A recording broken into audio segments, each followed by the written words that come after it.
Bien, estamos ya conectados a través del enlace de Zoom con el congresista de la bancada Perú Libre. Él representa la región Puno, Flavio Cruz Mamani. ¿Cómo está, congresista? Buenos días. Gracias por estar en Conéctate con Mayra. Saludos, estimada Mayra, y a los seguidores también. Muy buen día. Saludos. ¿Cómo está? Siempre con la disposición. Un día de interpelaciones. Un día donde prácticamente se va a ver cuál es la posición verdadera de cada congresista y cuáles son las palabras de los congresistas de doble rasero, porque hemos visto muchos que dicen una cosa, pero al momento de votaciones o al momento ya de pasar a la siguiente fase de la censura, terminan marcando otra cosa. Hoy se presentó a horas de la mañana el ministro del Ambiente, el cual me gustó por una parte ese sarcasmo que usted le dijo que si no era por la censura o no era por esta interpelación, ni siquiera conocía su rostro porque no había visto un trabajo eficiente, sobre todo en estos incendios forestales. ¿Qué le pareció las respuestas del ministro? ¿Lo pudo convencer? No, y lo dijimos, ¿no? Que fueron insatisfactorias porque lo que pasa es que los ministerios últimamente están con este espíritu de calificarse como técnicos, ¿no? Supremos técnicos, que todo lo ven en teoría, todo lo ven cuadritos y datos estadísticos, y aquí vienen un poco a sorprender con eso. Y dicen, nosotros no somos políticos, somos técnicos, y están en un absoluto error, porque obviamente por más técnico que seas, tienes que tener una dosis de política, porque lo que haces es implementar políticas, ¿no? Entonces, por ahí que no nos convencieron, y al final presentó un video, por ejemplo, el ministro de Ambiente, queriendo sorprender, y eso de algún modo nos molestó a nosotros, responsabilizando que el 98% de los incendios fue como consecuencia de la mano humana. Y eso no es así. Los que tenemos orígenes rurales, sabemos que hay diversos factores que provocan incendios. Entonces, por ahí, pues, no satisfizo en sus respuestas. Un ministro que no pudo apagar el incendio y que tampoco el Ejecutivo ni la Presidenta de la República. Un ministro que es parte de un Ejecutivo incapaz. ¿Qué se espera? ¿Van a poder censurar? ¿Van a llegar a la censura? ¿Van a sacar a este ministro que poco o nada ha hecho en este tiempo de incendios forestales donde ha perjudicado a más de 22 regiones del Perú, dejando 20 fallecidos, más de 20 fallecidos? La región Ancash no fue considerada en estado de emergencia y la región Ancash tuvo 4 fallecidos, congresistas. Entonces, una ineficiencia total. Helicópteros que en medio del fuego fueron prestados a Bolivia, a Ecuador y el Perú. ¿Qué pueden responder ante esa ineficiencia? ¿Qué se espera con el ministro primero del Ambiente? Bueno, varios le han pedido su renuncia, su apartamiento de esta cartera. Nosotros no suscribimos la interpelación. Tenía muchos sesgos la interpelación. Para empezar, es un sector que normalmente ensaya este tipo de situaciones con la finalidad, entiendo, de generar un impacto político. O sea, si bien estamos en un escenario de incendio, de tragedia, de emergencia, siempre hay alguien que también quiere ganar no algo políticamente, digamos. Entonces presentan, pero tampoco estamos nosotros excluyéndonos de la responsabilidad del control político. Por eso es que votamos a favor de la admisión de la moción de interpelación, y bueno, ahora también intervenimos, pero planteando nuestros puntos de vista. No pedimos nosotros la censura. Algunos de nuestros miembros de la bancada sí lo hicieron, como Elizabeth Taipen, pero vamos a evaluar todavía, ¿no? Si realmente podemos llegar a esa conclusión o no de respaldar la censura. Por lo pronto, es un ministro que no ha pegado, que no pegó tampoco durante la interpelación en absolver las interrogantes, y no creo que de aquí en adelante alce vuelo, porque de aquí, digamos que la interpelación le sirvió para cambiar, para transformarse de la noche a la mañana y sea un ministro más activo, más eficiente. No creo, eso no va a pasar. ¿No cree usted que es algo contradictorio que usted mismo reconozca la incapacidad, ineficiencia del ministro del Ambiente y todo el Perú se da cuenta de que existen intereses para interpelar a los ministros? Lo que no existe, congresista, es la realidad del país. Yo creo que no debería pesar más los intereses que puedan tener ciertas bancadas a lo que el Perú necesita frente a una cartera ministerial tan importante. Entonces, vuelvo y le recalco la pregunta. ¿Han considerado la censura más allá de los intereses de interpelación de otras bancadas por el bienestar del país? Bueno, puede ser un gesto político, ¿no? Contundente, firme, que alguien aquí, después de todos estos hechos, alguien tiene que pagar. En política es así, ¿no? Y tendría que ser el ministro. Lo que pasa es que normalmente, como tienen una amistad, pues lo que ha dicho la señora Boluarte, ¿no? Con algunos congresistas, todo el bloque de la derecha, no creo que suscriban la censura, ni creo que la censuren. Por eso nosotros hemos decidido un poco apartarnos de esta suerte de unidad que queremos construir a veces en la oposición, ¿no? Y podríamos plantear, por ejemplo, la censura, pero al final retiran firmas, al final no la respaldan, al final ya sabemos, los del frente hablan en contra del ministro, a la hora de votar, votan diferente, entonces no hay confianza, no hay confianza, o sea, por ahí nosotros no queremos caer en el juego, ni pisar el palito, ni ser objeto de estar apoyando este tipo de situaciones que, repito, donde alguien quiere ganar políticamente, no, ya porque la campaña electoral ya empezó acá en el Parlamento, entonces nosotros no nos vamos a prestar a esas cosas. Claro que sí, yo entiendo esa posición, pero acá no se trata de pisar el palito, se trata de que el Perú entero entienda quién está a favor del pueblo y quién prácticamente están utilizando, porque de la noche a la mañana los congresistas se volvieron buenos. Y hablo justamente por otros congresistas de la bancada de derecha, bien marcados, que han cambiado de posición. Por ejemplo, le negaron el viaje a la presidenta de la República. Entonces yo no me creo esa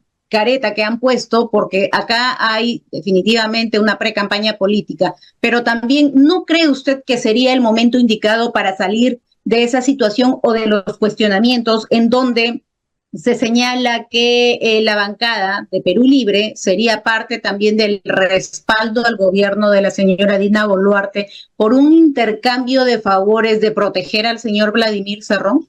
No, de ninguna manera. Eso en un principio hasta nos causaba enojo, ahora no, o sea, nos quieren empujar hacia ese lado porque no saben, no hayan la forma de desmarcarse de la señora Boluarte. Es problema de ellos, que se han cargado el muerto durante estos 2 años y ya sabrán qué hacen y sabrán cómo responden a sus electores en el año 2026. Ese es problema de ellos. O sea, hoy en día la derecha es sinónimo de Dina Boluarte, todo el mundo lo sabe eso, ¿no? Entonces es problema de ellos se han ganado ese pleito, problema de ellos. Nosotros en esta circunstancia actual, si existiera la censura, por ejemplo, obviamente vamos a respaldar la censura, vamos a censurar al ministro, pero siempre y cuando ellos, si ellos, obviamente si son capaces de hacer esa evaluación y finalmente toman esa decisión de quitarle la confianza, porque es su ministro, porque es su gobierno.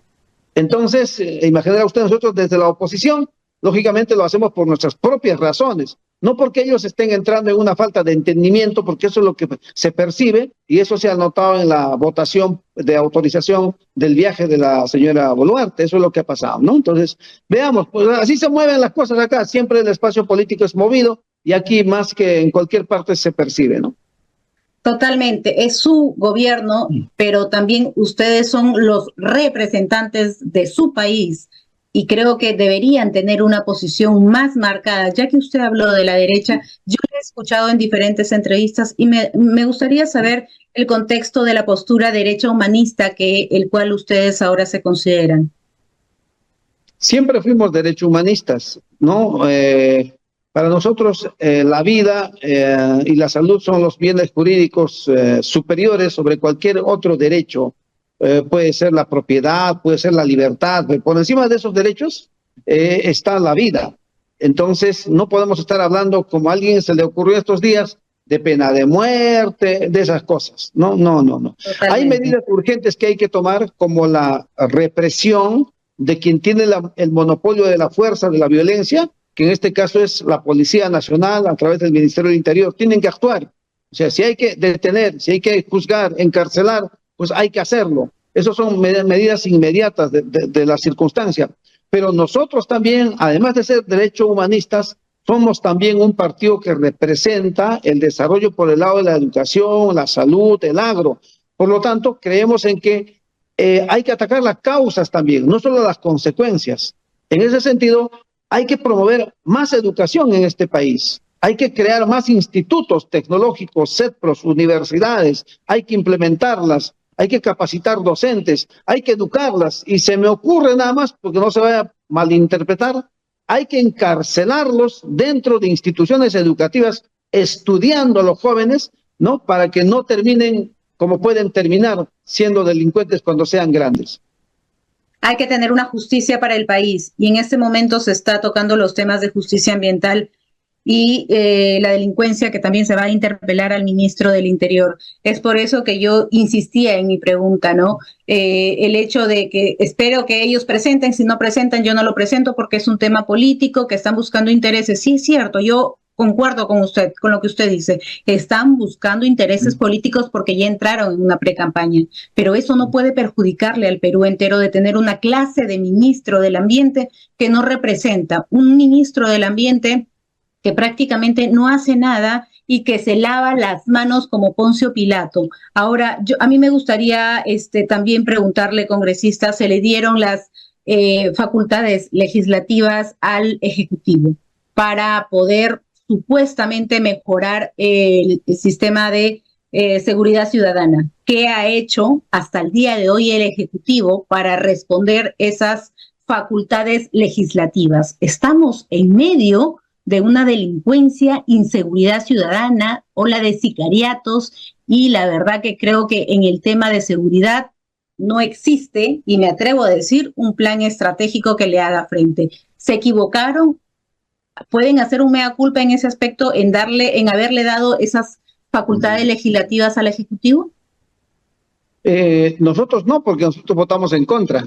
No tendríamos por qué arrepentirnos. No, el Congreso en sí, como institución. No lo respaldamos, claro, como institución. Yo creo que el Congreso se equivocó porque la misión legislativa le corresponde al Congreso. O sea, lo que es tu trabajo, tu tarea ante el país, no se la puedes pues trasladar más aún a un gobierno desacreditado, ¿no? Entonces, eso es lo que ha pasado. Y el problema por eso de estos sectores que veo que entran en una suerte de nerviosismo, de desesperación, no saben cómo deshacerse, ¿no? Y ahora le están llamando que por la gobernabilidad es que han respaldado a la señora Boluarte. No, pues hubo intereses, yo creo, por lo que respaldaron y siguen respaldando.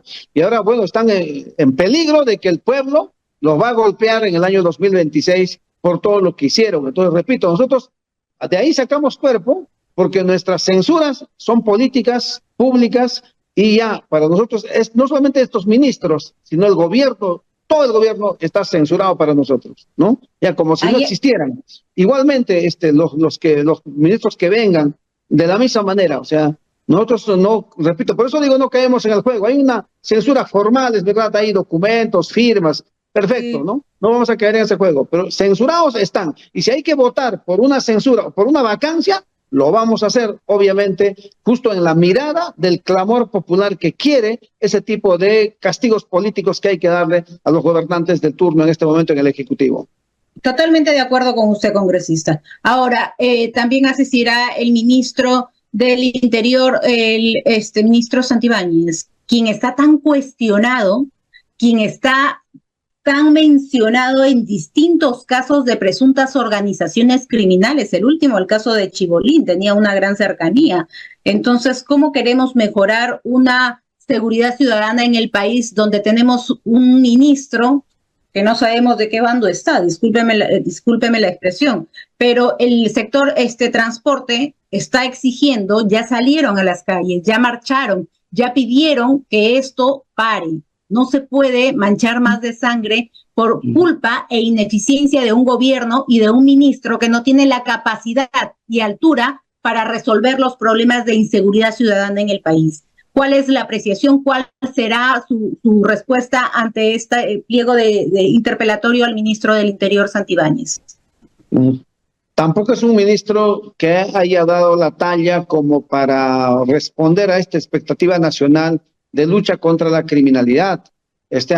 Prácticamente la criminalidad en este momento lo está rebasando al ministro y al gobierno en general, y no están haciendo nada. Y más, este ministro normalmente es vehemente, desbocado, entonces no, eso le quita credibilidad, digamos, a una autoridad. O sea, el pueblo por sí mismo, los delincuentes no le tienen respeto ni miedo al gobierno. Por lo tanto, a su ministro tampoco lo respetan ni le tienen miedo. Pero están pasando las cosas que están pasando. ¿Por qué no va a pedirle unos consejos al señor Otárola para ver cómo hizo para reprimir las protestas?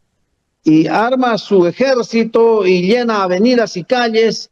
¿Y por qué no va rondando día y noche por todos estos distritos que han sido declarados en emergencia?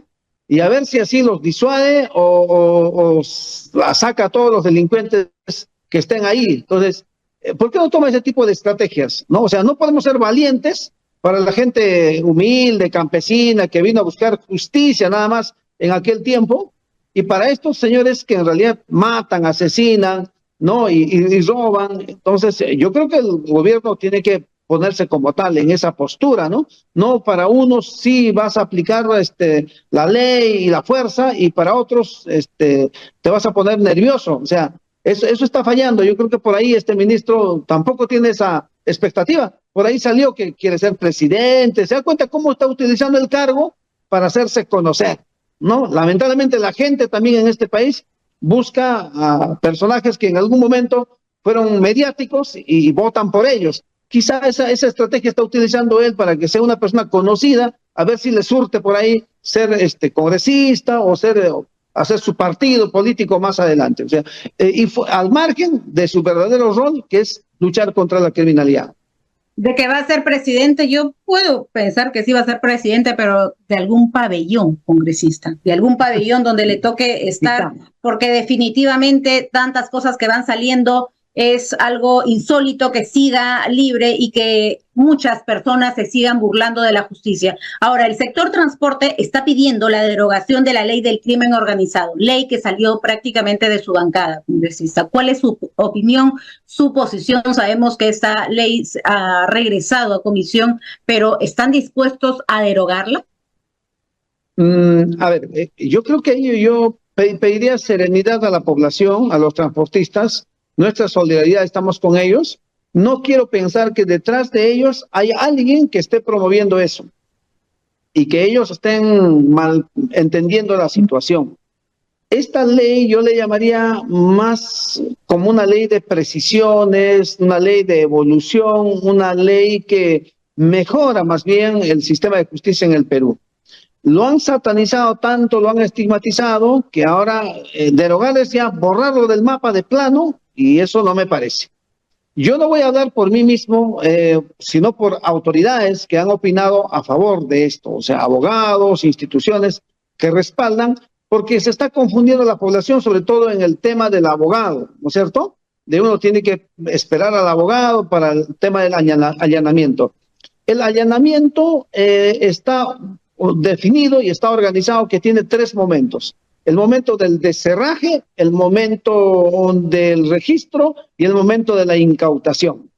Para el momento del descerraje, cuando hay que abrir puertas, romper puertas, ventanas y entrar, por ejemplo, a un domicilio, no se necesita abogado. O sea, la norma es clarísima, no se necesita, eso están confundiendo. Se requiere abogado para el momento del registro, para eso, para un segundo momento, y obviamente para la incautación. Entonces, el otro día en Junta de Portavoces se demostró a través de una vocera, creo que fue alguien de la mesa, que dijo que para otras diligencias que había cumplido en días anteriores el Ministerio Público, fue acompañado de defensores públicos, acompañado, ¿no? Y asegurándose otorgarle el derecho de la defensa a la persona allanada. Pero resulta que cuando se trata de allanar a políticos, pareciera que a propósito el Ministerio Público no lleva abogados. y pone las cámaras y decir, mira, estoy esperando, la estoy diciendo, por culpa de la ley, por lo tanto, por culpa del Congreso. Entonces, esa imagen sí vende. Y las otras donde sí tomaron previsiones, como ahora pudieron haberlo hecho también, no lo hicieron.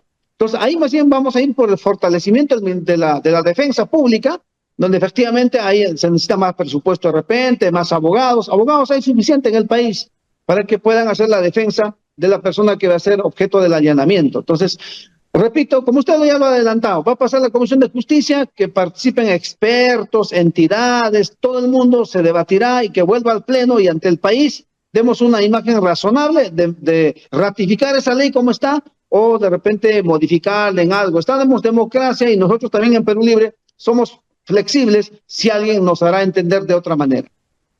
Hablando de la ley del crimen organizado, no solamente son los allanamientos, porque cuando existe un allanamiento es porque existen presuntas evidencias o cuestionamientos en donde no le vas a tocar la puerta y le vas a decir, vengo a allanarte para que puedas dar tiempo, aunque sea un abogado de oficio, para que entre contigo y puedas esconder algunas pruebas. Entonces no tiene sentido, congresista, porque esta ley justamente de allanamientos o este proceso de allanamientos es para personas que tienen grado de responsabilidad, pero esta ley no solamente habla de ello. Justamente tengo acá un comunicado del Colegio de Abogados de Lima que advirtió que el aumento de la extorsión es por la nueva ley del Congreso sobre el crimen organizado, ¿no? Ellos critican las recientes modificaciones legales que han facilitado la proliferación de actividades delictivas afectando a sectores vulnerables como los transportistas. Y el Colegio de Abogados creo que también tiene una gran representación en cuanto a esta ley para poder no intervenir, congresista. Bueno, me sorprende todo un colegio profesional opinando de esa manera. No le veo muy objetivo, ¿no? Hay distintas, congresistas, distintas leyes que de cierta manera han afectado a esta ola de criminalidad. Hablamos de la ley de la fauna, de la flora, de ley forestal y fauna silvestre, donde por ahí también ha abierto paso. La criminalidad nos ha ganado, le ha ganado al Perú, le ha ganado al Estado, le ha ganado al Ejecutivo, al Congreso, ha dado pasos agigantados. Entonces, ¿usted considera que no es el momento de hacer un mea culpa y retractarse de las leyes que han aprobado sin siquiera quizá tomar algunas medidas como invitar en este caso, por ejemplo, al Colegio de Abogados, a expertos para poder tener una opinión más adecuada? Quiero decir lo siguiente respecto a esa interrogante suya, ¿no? La población tiene que hacer un esfuerzo para diferenciar la paja del trigo, un deslinde, una diferenciación, porque están metiéndonos a todos en el mismo saco. Nosotros votamos en contra de esa ley forestal, en contra. Y fue mi persona el que en una oportunidad planteó una cuestión previa y fue aprobada y retornó a la comisión. O sea, nosotros, hay un proyecto para derogarla, vamos a votar a favor, vamos a luchar contra esa ley que realmente ha suspendido, por ejemplo, la zonificación de las zonas forestales. No es justo, ¿no? Entonces, lo mismo sobre este tema de las leyes también. Por favor, que tenga tranquilidad la población. Vamos a hacer nosotros los esfuerzos de ir siempre en la orientación de lo que la población exige, quiere y demanda. En este caso, seguridad ciudadana. Que las autoridades no están respondiendo está bien. Nosotros nos involucramos en el problema. No podemos estar indiferentes, no nos excluimos. Estamos con la problemática. Queremos ser parte de la solución, no problematizar más. Más aún, nosotros no solo somos derecho humanistas, somos de los trabajadores, del sector educación, del sector salud, defensores de los derechos, de los recursos naturales. Por eso planteamos cambios estructurales en el país, como una asamblea constituyente, una nueva constitución. Así que sería bueno que la población un poco tenga esa mirada. Congresista, ¿usted ha podido reunirse con el presidente de la Asociación Nacional de Integridad de Transportistas, ANITRA, el señor Martín Valeriano, que lo vamos a tener en unos minutos, y hablar sobre este tema porque él está exigiendo la derogación de la ley del crimen organizado? No, lo que pasa es que la semana que se dieron los hechos aquí estábamos en semana de representación y no nos encontrábamos aquí, ¿no? En esta semana de repente nos visitan, estamos dispuestos a recibirlo nosotros, y quizás sea una oportunidad para explicarle, ¿no?, las características de esta ley. O sea, de plano, por eso decía yo, espero que nadie esté detrás de esto, de ellos, y los están empujando a que la derogatoria, y con una derogatoria al día siguiente ya no hay criminalidad. No es así, pero se seguiría abusando de los derechos humanos de las personas. No pasa por ahí, pasa por decisiones gubernamentales. Por eso yo planteaba el hecho de que el ministro del Interior, ¿por qué no utiliza las estrategias represivas que se utilizó con los que han venido a protestar, por ejemplo, el año pasado sobre el tema de esto de las muertes que hubo en Ayacucho, en Juliaca, y la gente vino a pedir justicia únicamente? ¿Y cómo fueron reprimidos? ¿De qué forma se armó la policía? Todo el mundo los reprimieron. Entonces, ¿por qué no se utiliza eso con los delincuentes? ¿Por qué valientes para unos, cobardes para otros? Entonces es un tema de gobierno a quien tienen que emplazarlo realmente en ese sentido. Bien, congresista, ha sido un gusto tenerlo en el programa. Esperemos el día de mañana dar buenos resultados y que de verdad personas ineficientes, personas que no tienen la capacidad en las carteras ministeriales, no sigan llevándose el dinero de todos los peruanos, que mucha falta nos hace. Ha sido un gusto tenerlo en el programa y pensemos que va a tener o va a tomar la mejor decisión por el bien, no de los pactos políticos que se tengan en bancadas, sino por el bien del país. Muchísimas gracias por esta entrevista. Sí, muy amable, muchas gracias a usted. Buen día. Gracias.